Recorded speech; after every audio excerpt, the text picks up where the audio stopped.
The music, I have a message for you. I have a message for the people of St. Vincent and the Grenadines. Wherever you are, your moment of liberation has come. This is the message that the Lord told me that I have to give to you tonight. Very, very short. It is taken from Ezekiel chapter 13, verse 23. It says, "Therefore, ye shall see no more vanity, no more divine divinations, for I will deliver my people out of your hand, and ye shall know that I am the Lord." That's the word of the Lord.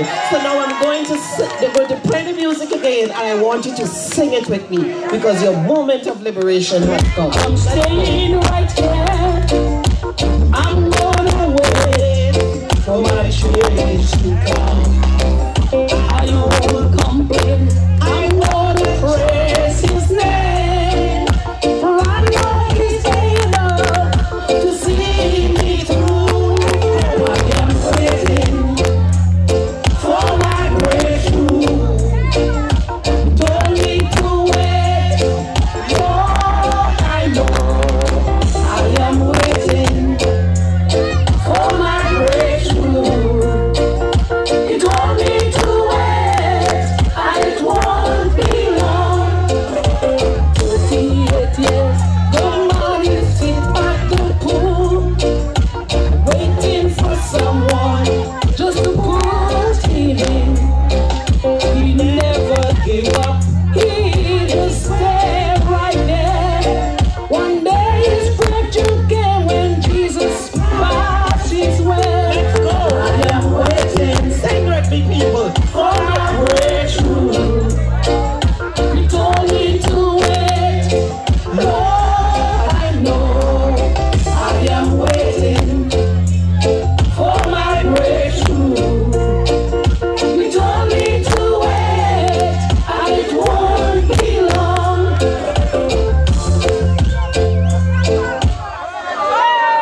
All right. Good night, my people of St. Vincent and the Grenadines. Good night to all of you in the diaspora, all of you on Facebook. Good night, good night. This area is a very important area. This Momentic area. On the 9th of December 2015, I spent most of election day in this area. Yes, that is true. I was an agent for the NDP, a roving agent. I was an inside agent and an outside agent. With me was a lady from Trinidad and Tobago, a lawyer. In fact, the NDP had about 20 lawyers who volunteered their service to come to St. Vincent to see free and fair elections. But while we were concentrating on outside, they were thieving the election inside the polling station. You see that polling station over there? NWI. That's the polling station where Veronica John was the presiding officer. The woman who said 20 times on the cross-examination, "I can't recall, I can't remember." This is the woman who, when people came in to vote, according to our evidence, would put a finger in the air and say, "Me and me Labour, voting for Labour, show me your voting finger." Can you believe that? A presiding officer. But you know what she said in court? She said, "I was telling them, show me the voting finger to make sure no ink on it." Do you believe that? Do you believe that? This is the same woman who, according to our evidence of Kendall, Sandy and Niloin Adams, who said she was peeking at your vote. She was peeping to see who persons voted for. And they said, when a ULP person came in to vote, she was welcoming, happy. But when an NDP person came in, whom she knew, she would be sulking. Now, as I said, I worked in this area on election day, most of the day. And there's a man by the name of Derek Smart. He came to me, and I never knew him before. He said, Miss Bacchus, the lady inside there refused, he said, Veronica, but he didn't get a name, he just said the presiding officer, refused to put my ballot in the box. I said, what? He said, yes. She claimed that she saw a flash when I went to vote. But it is high daylight. He said where she was sitting, she could not see a flash. And it is bright daylight, she could not see a flash. And she dropped my ballot on the table and refused to put it in the box. Everybody could see that I voted for the NDP. So, as a lawyer for the NDP in this area, and as a roving agent, I walked into the polling station, that same NW ward, and I said to her, I never knew her before, did not know the woman. So I said, good morning. I said who I was. I brought Derek Smart with me. I said, this gentleman said to me that you refused to put his ballot in the box. She said, take a picture, and I put it. I said, listen to me, you have no authority to do that. You cannot disenfranchise a voter. Put the ballot in the box. Well, she let me have it. All you think, all you running things, all you want to come in and tell me, and she went on.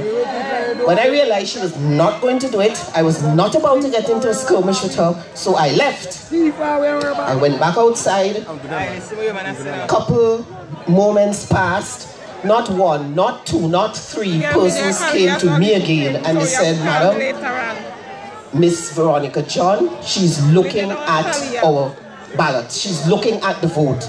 She's seeing who people voting for. I said, but that cannot be. It's not right. At this time, it was about late in the evening. So I decided I will pull out my paper. I will go into her because something is fishy. And I want to see the count in that NWI station. So I walked in again and I said to her, I showed her that I had my forms properly filled out, signed by the notary public, allowing me to be the agent. I said, I've come to replace the NDP agent so that I can witness the count. Well, she went berserk. That ain't happening. All I think is this, all I think is all at home, and she behaved like a real. So I said to her, but what's your name? Because I didn't know her name. She refused to give me her name. The policeman on duty, he was so embarrassed. He gave me her name. And I wrote it down because I was going to make a report on it. I wrote it down. The lady absolutely refused to let me witness the count in NWI. Can you imagine? This is me. I have my paper. I'm a lawyer. I'm saying to her, she knows that she should allow me to. But something was going on that they did not want me to see. She behaved so badly. I was not going to get into an argument with her. I left the polling station, and what happened? The ballots did not match the counterfoil. The ballots did not match the counterfoil. There were 39 more ballots than counterfoil. And according to our evidence, it was never reconciled. Now, it is impossible. Our evidence also showed that there were ballot books with empty ballots in them that were not accounted for. Our evidence also showed that the list that our agent had less names on it than the list that all the others had. The polling clerk and the presiding officer and the UNP agent. Exactly like what Daniel Cummins said. This is the truth. This is what happened in our election. They issued the NDP one list, and the ULP and the presiding officers had another list. So that we were not able to check to see exactly whether the persons were qualified to vote in the polling station or not. That is what went on at NWI. But that is not all, you know. Where all you think Ralph Gonsalves spent election day? All you remember? right here in this constituency. Yes. Ralph Gonsalves decided that there was something so important about this constituency. He came right here and he spent most of his time here. Well, I was the agent and I saw him in a shirt jack, 4 pockets, stuffed. You could see it is stuffed with like paperbacks, what he had in it. And this is our Prime Minister walking around. So my Shara, myself, and Sean Rose, we walked behind him. We're not going to get away with this today. We walked everywhere he went, everywhere. We were walking behind him, he and the policemen and all that. After a while, he was tired and he decided he will take a break. Where do you think he went for the break? In Will Davis' shop. The returning officer. How does that look? He decided to spend the whole of election day in this area. And when he wants a break, he's tired walking around, he goes into the returning officer's shop. You see, process is important. How things look is important. I did not follow him into that shop because I certainly did not feel welcome. But he went into the shop. He was also walking around with a red book, walking around with this red notebook. Brilliant red cover. So Sean Rose said to him, but I thought campaigning finished. How could he be walking around up and down the constituency with a red notebook? I don't think that's appropriate. He sent his police to take away. Sean was taking a picture. He sent his police to take away Sean's phone. I took the phone from Sean. I said, you come for it. You come for the phone. This is his personal property, so you come for it. He just laughed, and that was the end of that. But I'm telling you, our Prime Minister decided, you know, the shirt Jackie had on, you could see the pockets stuffed. I took a picture. I put it on Facebook and I still have that picture. If you look at the picture, you could see sort of green backs like was in the pockets of the shirt. It doesn't look good. Process is important. And that is the problem with Montgomery Daniel, you know. Montgomery Daniel, he born in the area. He entitled to the land if he got it in the right way. It is a question of process. You don't wait until on the eve of an election 2015 to be part of a cabinet decision that grant lands to yourself. The Constitution says, Section 29, that if you are sitting minister, if you are sitting in Parliament and you want to contract with government, Parliament has to approve it, or you will be disqualified. That's why Shara read that article from Guyana, because they brought a case in Guyana against Jacques. So what was wrong is the process, and that is what is wrong with this whole election. The process. You cannot reinvent a ballot paper. How could Silver Finley Scrub explain to you, the people of St. Vincent and the Grenadines, why the ballot paper was illegal, why it was not done in the way that Form 7 says? Why not? Why was the mark for the initials on the counterfoil and not on the ballot? Who approved that bad ballot? You know what it caused? It caused them to fold the paper in such a way that when you brought it back to the presiding officers, you could see who people voted for. You could see the first vote. Our witness in North Windward said he personally, this is an agent, he saw how 60 persons voted. 60 persons. You see, the Constitution says the secrecy of the ballot is of paramount importance. And you can't design a ballot paper that will expose the vote. Because maybe that explained why in Central Leeward a whole polling station will have to be void, the ballots, every single one, because there was no presiding officer's initials on the ballots. How do we know that those are authentic ballots? How do we know that? Was that the reason for misdesigning it? So that when the election is 7/7 at 9 o'clock in the night and nothing is heard from Central Leeward for like 2 hours, and then when you check it, over 300 and something ballots are void. We don't know that those ballots were ballots issued in the election. We don't know.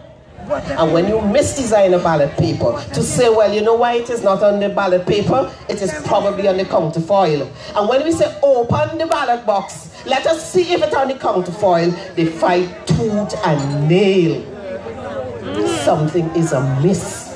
We cannot, people of St. Vincent and the Grenadines, ever have this happen to us again. As my colleague Daniel Cummins said, regardless of what happens on the 21st. And here now, I'm inviting all of you to come into town on the 21st, you know.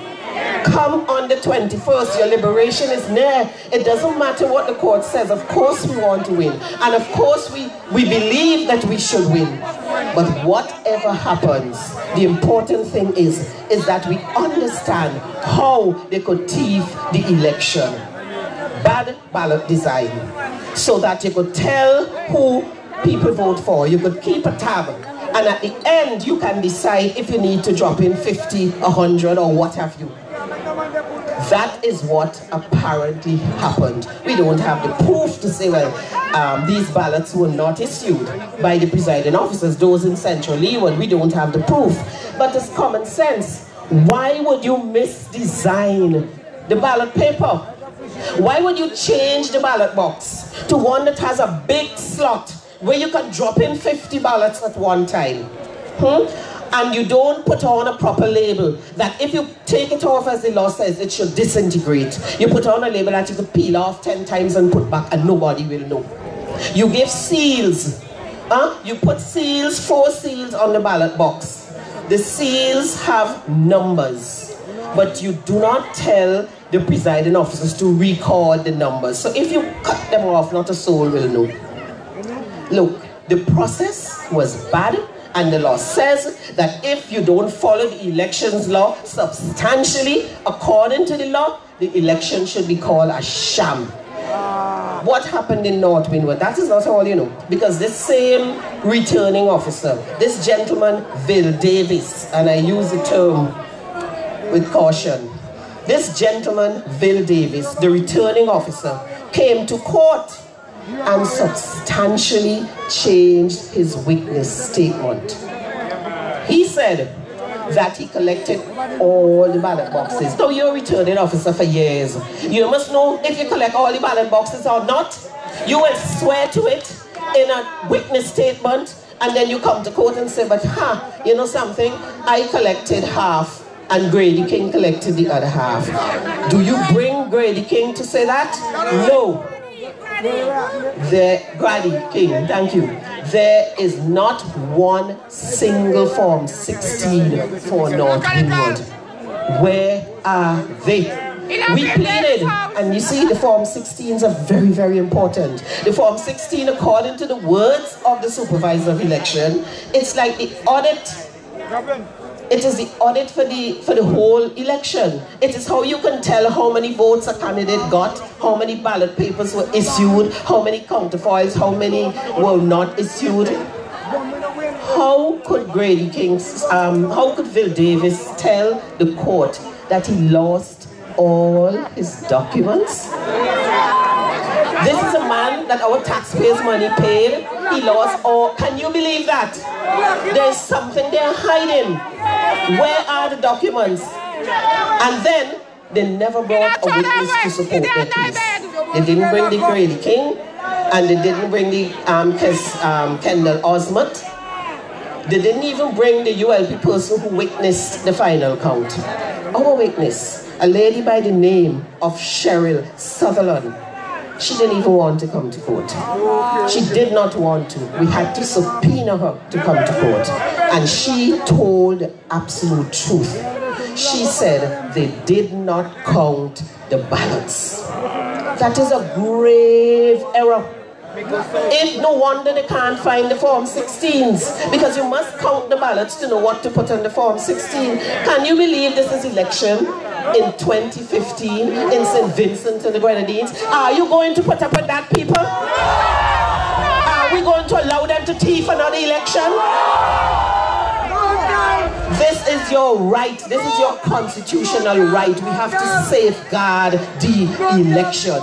Never again must that happen. All of you need to familiarize yourself with what a ballot paper should look like. And I am charging everybody in St. Vincent, call for the proper ballot boxes. Those ballot boxes can be breached very easily. We want what the law says, ballot boxes that can be locked with a key and with a seal that if you remove the seal, everybody would know. Why would you change ballot boxes to one that is less secure? Why would you do that? Why would you even have seals and don't record the numbers of the seals so that if they are cut off, nobody would know? It is wrong. So I am saying, never again, and I want you to come to court on the 21st, Thursday, just to witness your presence. Let us believe in the word of the Lord. He says your liberation is near, and He will liberate us. He will liberate us from divine divinations. You know what that is? Check it out. What is that? Because I am the Lord, says, I will deliver you.